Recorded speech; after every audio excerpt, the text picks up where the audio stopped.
Every day, hospital injuries happen, often when they're least expected. Nobody wants to be injured. It can mean lost days from work and just plain not feeling well.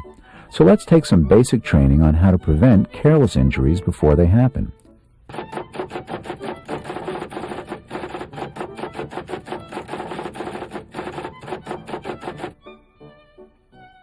Needle sticks and blood and body fluid exposures can occur if we don't take care.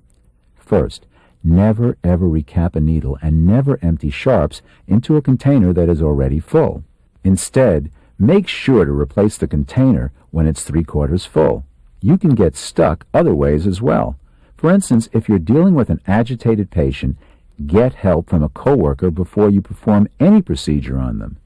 When performing suctioning, trach care, vent tubing, wound irrigation, and Foley catheter care, follow the standard precautions to help prevent the possibility of blood and body fluid exposures.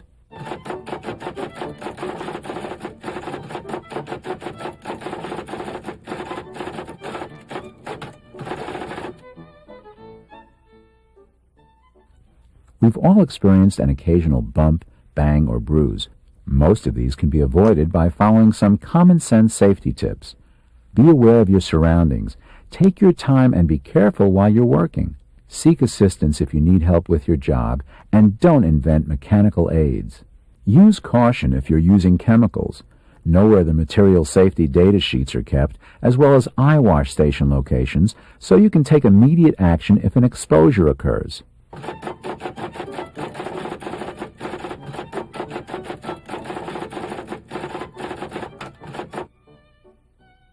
Sometimes a careless injury happens when we are simply not paying attention, are in a hurry, or when we don't use the proper equipment. Use the safety guards and devices on power tools. They were put there for a reason and shouldn't be removed.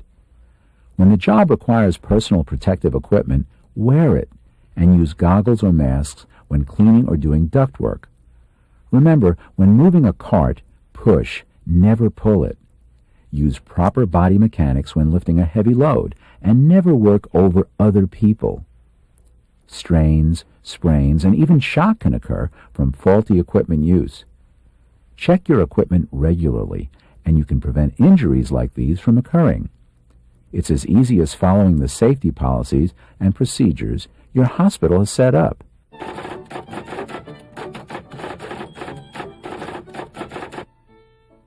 Working in the kitchen can pose several hazards. Use your tools and equipment properly. Remember not to stand too close to steamers. Steam can cause second and third degree burns. Monitor temperatures and do not overfill containers. This will prevent a potential accident from occurring. Plan ahead and don't be in a hurry. This too will help prevent injuries.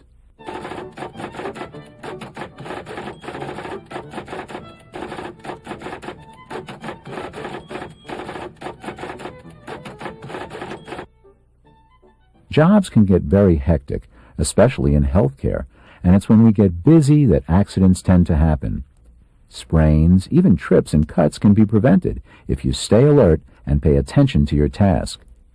Use proper body mechanics for patient transfers and ask for help if you need it. Stay aware of your surroundings. After using therapy equipment, put it back where it belongs. Be considerate of your coworkers and to yourself if using sharps such as razors. Discard them in a sharps container immediately after use.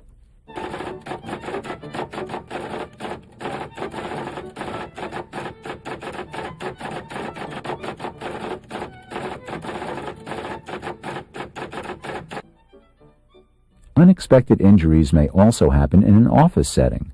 Fortunately, there are several things you can do to prevent these from occurring. If you answer the telephone, hold the telephone with your hand, not your shoulder.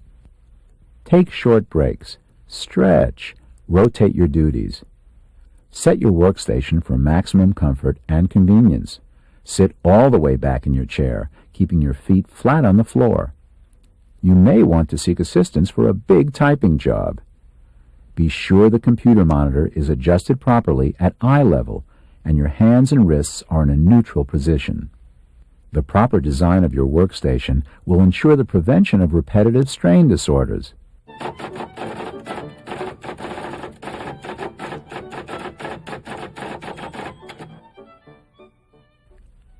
Let's discuss other general injuries we should all be on the lookout for. Falls, from not wearing proper footwear. Slipping, on spills by not watching where you're going. Tripping, on stairs, so use the handrails. A drawer left open is a bump waiting to happen. Back strains. Push, don't pull. Ask for help if the job is too big to handle on your own.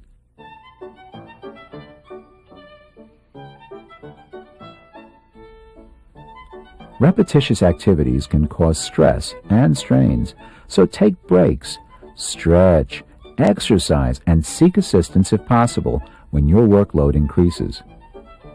Ask for assistance when hoisting or transferring awkward or heavy patients. To prevent blood and body fluid exposures, follow the standard precautions.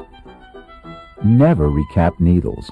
Replace sharps containers when 3/4 full. Know the location of MSDS and eyewash stations. Follow proper lockout, tagout procedures. Use designated equipment or ask for help instead of using makeshift equipment. Be sure your workstation is properly designed.